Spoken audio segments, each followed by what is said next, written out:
Exodus chapter 9. The plague on livestock. Then the Lord said to Moses, Go to Pharaoh and say to him, This is what the Lord, the God of the Hebrews, says, Let my people go, so that they may worship me. If you refuse to let them go and continue to hold them back, the hand of the Lord will bring a terrible plague on your livestock in the field, on your horses, donkeys, and camels, and on your cattle, sheep, and goats.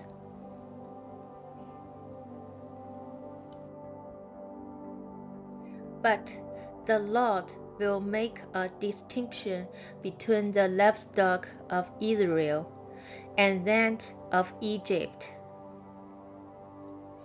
so that no animal belonging to the Israelites will die. The Lord set a time and said, Tomorrow the Lord will do this in the land. And the next day the Lord did it. All the livestock of the Egyptians died, but not one animal belonging to the Israelites died. Pharaoh investigated and found that not even one of the animals of the Israelites had died. Yet his heart was unyielding, and he would not let the people go.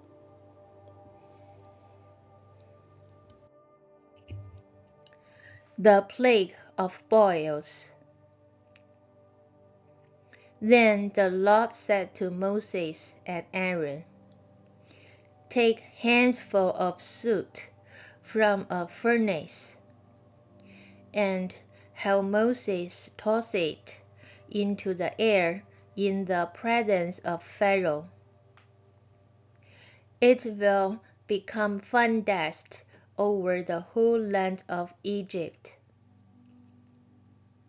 and festering boils will break out on people and animals throughout the land.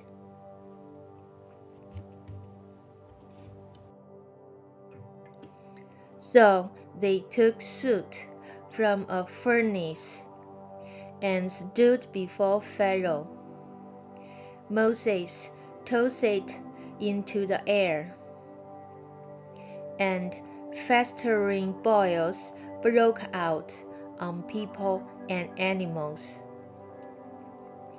The magicians could not stand before Moses because of the boils that were on them and on all the Egyptians. But the Lord hardened Pharaoh's heart, and he would not listen to Moses and Aaron, just as the Lord had said to Moses.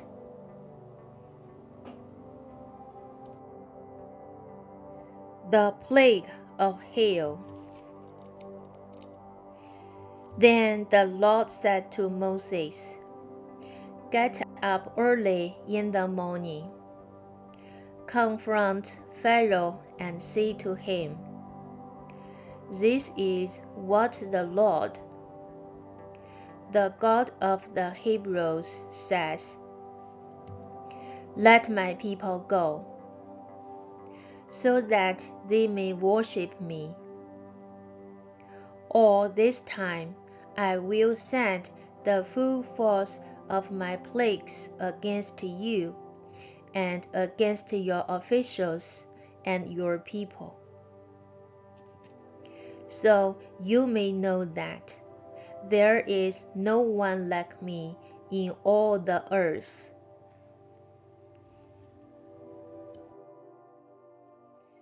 For by now I could have stretched out my hand and struck you and your people with a plague that would have wiped you off the earth.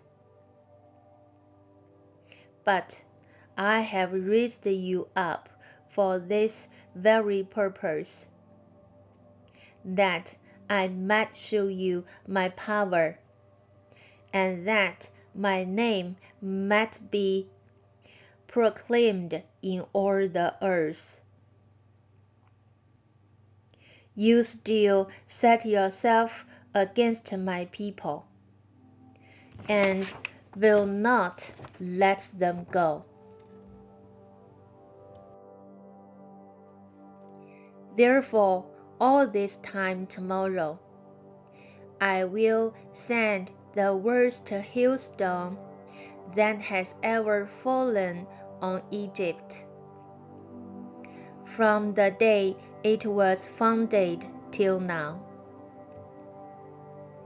Give an order now to bring your livestock and everything you have in the field to a place of shelter, because the hail will fall on every person and animal that has not been brought in, and is still out in the field, and they will die.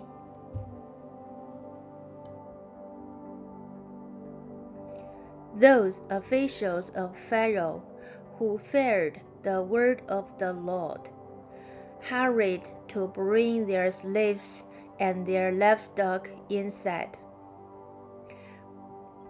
But those who ignored the word of the Lord left their slaves and livestock in the field.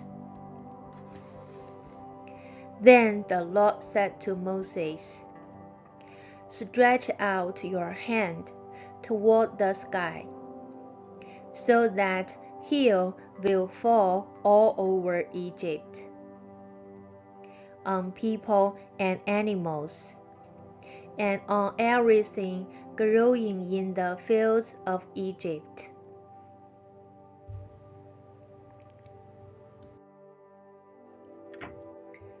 When Moses stretched out his staff toward the sky, the Lord sent thunder and hail, and lightning flashed down to the ground. So the Lord rained hail on the land of Egypt. Hail fell and lightning flashed back and forth. It was the worst storm in all the land of Egypt, since it had become a nation.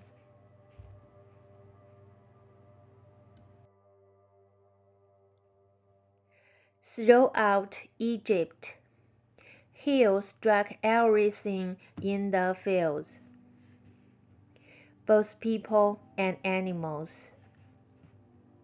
It beat down everything growing in the fields, and stripped every tree. The only place it did not hail was the land of Goshen, where the Israelites were.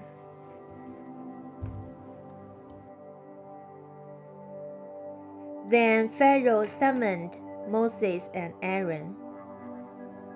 "This time I have sinned," he said to them. "The Lord is in the right, and I and my people are in the wrong.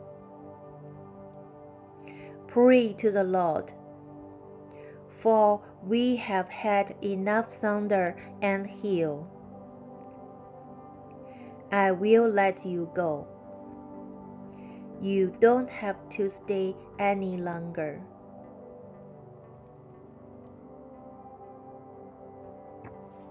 Moses replied, When I have gone out of the city, I will spread out my hands in prayer to the Lord. The thunder will stop, and there will be no more hail. So you may know that the earth is the Lord's. But I know that you and your officials still do not fear the Lord God. The flax and barley were destroyed, since the barley had it, and the flax was in bloom. The wheat and spelt, however, were not destroyed, because they ripened later.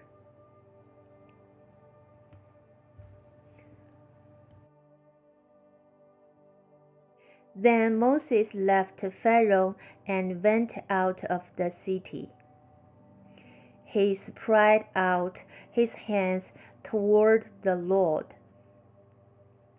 The thunder and hail stopped, and the rain no longer poured down on the land.